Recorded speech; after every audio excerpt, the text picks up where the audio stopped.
And this is true in particular for Twitter, but likely for other data on the internet. Basically, it lives forever at this point. I mean, it's a fact that Google is archiving all of Twitter. It's one of their projects. The Library of Congress is archiving all of Twitter. I'm archiving all of these geotag tweets, right? Like, it's not just big organizations. It's easy. And so big organizations are certainly doing it. And another thing that's interesting is finding where somebody lives. Like, it's not interesting if you know somebody's full name to find where they live. That's pretty easy. But Twitter, we don't know their real names, right? Necessarily. Somebody posting thinking they're anonymous, but geotagging is giving away their location. And based on their location, you can find out their real name. You can find out things about their real life. And, I mean, that's scary. So I'm going to give you a real example of sort of the bigger picture why this is a problem, rather than just we know where this guy lives, right? So we found his house. We could reverse geocode it and get an address if we really wanted to. And guess what? He lives with his brother. So I'm assuming he lives at home. So now we have this connection, right? It's not just him that we have information on. It's also his brother. But it goes further than that, because he tweets about his brother. He doesn't really like his brother. He really doesn't like his brother. And we know his brother breaks the law. So if the police had a quota of drug busts for the month that they need to do, they now have somebody to find, right? And it goes further than that too, right? Because even if the police don't care about this, and hopefully they don't, maybe his brother in 20 years decides to run for government. I don't know. And again, this isn't really a big deal, but when you're running for office, the smallest thing can burn you, right? And so an enterprising journalist could look through the archive of Twitter, could look for tweets at this location, and bam, has some, or maybe it's not a journalist, maybe it's the other political party, right? And so then you can say, oh, he's a pothead. Would you want a pothead making your children's decisions or something like that, right? And just think about the children. There you go, right? There's a smear campaign right there. So that's what worries me. It's when you put it all together. So what more do I want to do? Technically, I want to get more tweets. Right now I'm just looking at 3 cities. I'd love to do it for the world, or have users that aren't in those cities at least be able to say, give me my data, and just retrieve it asynchronously. And that means I need better storage, because like I said, there are a lot of tweets. And I'm on shared hosting, and they're going to get very upset if I keep this up. I'd like to improve the clustering. I showed you that there are sometimes overlaps and little issues like that. And with better clustering, we could just do better analysis. And I'd like to do better classification. Like I said, I showed you 3 examples. One where I know it got it right, one where we know I got it wrong, and one where I'm not sure. Again, Michael, come talk to me after. So I want to use a better model. I basically want to use spam filtering, right? Spam filters can tell within a reasonable error if a message is spam based on not too much information. And I think you could train something to do the same for these different types of locations. And some time-based analysis, right? So this is a map of when I tend to tweet. So typically noon to the afternoon. So you might get a sense that I'm a late riser, that I sleep at night so that I don't work the night shift. You know when I'm asleep, probably, because I'm not tweeting when I'm asleep. And so this sort of analysis you can factor into locations too, right? And just give more data. If every Thursday I tweet something like, hey, I'm at the park playing Frisbee, you know where I go every Thursday, right? And if you're out to rob me, which somebody suggested was a possibility, then you know I'm not at home, or that I'm probably not at home. And finally, I want to do that analysis I was talking about where you look for overlapping clusters from different users, so you can try to make inferences about who knows who and go a bit further. And I'd like to go public with this. I mean, again, the whole point is to draw attention, to put this in people's faces, make them raise awareness, and at least have people be able to make an informed choice whether they want to choose to share geotags or tweets or not.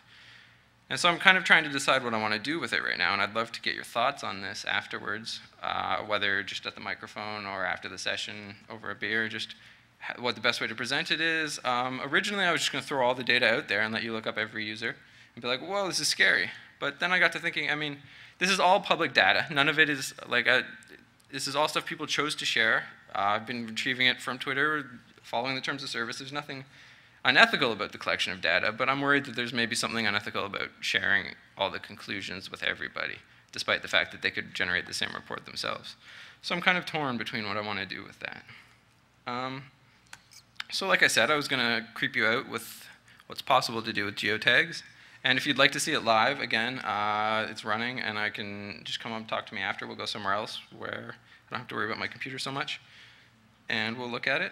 But I wanted to share some good news, too. Because people are choosing to geotag, right? Like, nobody's forcing them to. What are they getting out of it? What are we getting out of it? So here's an example. This isn't geotagging. This is geolocational data, though, that you're choosing to share. If you bring up Google Maps, it tells Google where you are and how fast you're going. And it aggregates that, and it can tell you how long it's going to take you to get to work.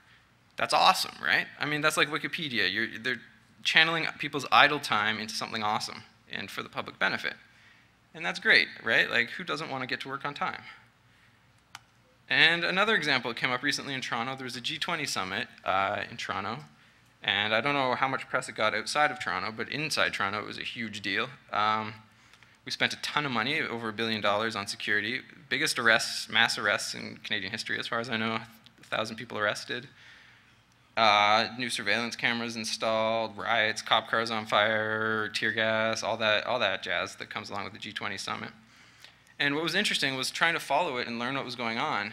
Twitter was one of the best ways to do it. And I'm going to give you 2 examples of how Twitter was a powerful tool with geotags during the G20. So the first of all, okay, I lied, it's not Twitter, it's Flickr. But they, like I mentioned, they installed a whole bunch of new surveillance cameras in Toronto for the G20, and they promised us they'd be temporary. Yeah, exactly. So a professor at the University of Toronto, Andrew Clement, was skeptical, as I'm sure everyone is, but decided to do something about it. So he bought a phone that could geotag photos, got the list of where they were installing temporary cameras, and walked it and took pictures of them all. And then he posted them publicly on Flickr with geotags. So by doing this, it means that after the summit, anybody who was interested and also skeptical could just wander around, go to the dot on the map, look for whatever the picture was of, and say, hey, the camera's still there, or the camera's not there. And that's a pretty powerful use of using the surveillance tool to turn surveillance back, right? Counter-surveillance. And as far as I know, the last I'd heard, about half of the cameras were gone, which is surprisingly good news. And I'm not sure what's happening with the rest.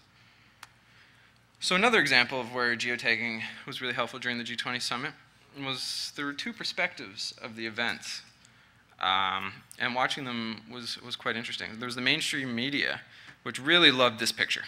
Really loved pictures like this. I mean, that's an awesome. There were some with protesters jumping on the cars, and the burning cars make really good TV, it turns out. But that's not the full story. And so by following the hashtag on Twitter, by looking at geotag tweets on Twitter as they popped up, you saw pictures coming in that had different perspectives. You saw videos. You got commentary. So, for example, this is one user's worth of tweets during the G20, the clustered. So you can see they kind of wandered around. This is downtown Toronto, where the G20 was, just west of it. And you can see that there's a yellow cluster, just means that there's more tweets there than the bluey-green ones. And so you can see that there's one kind of off to the side. And you might wonder, why did this person tweet so much from this spot, Queen of Spadina? So if you were to Google that or search for it on Twitter, the very first hit that you would get would be this.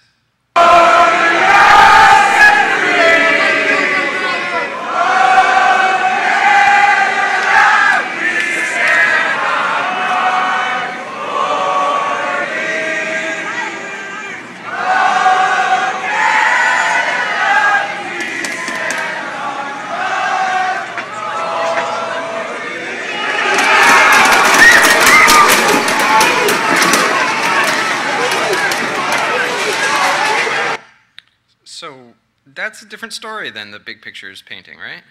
I mean, the big picture makes it look like there's a riot going on and the cops are struggling to maintain order. Whereas the video that was user-generated and posted to Twitter makes it seem more like there were people just hanging out singing the national anthem who were getting assaulted by police. And that's very different stories, in fact, right? And it's a perspective that for some reason the mainstream media wasn't really picking up on at first. But as time went on and people were tweeting about it and talking about it, we're forced to a little more. So it was an interesting case of not only getting both perspectives, but the sort of ground-up Twitter perspective having an effect on mainstream coverage. And so one final good example I'm going to give you is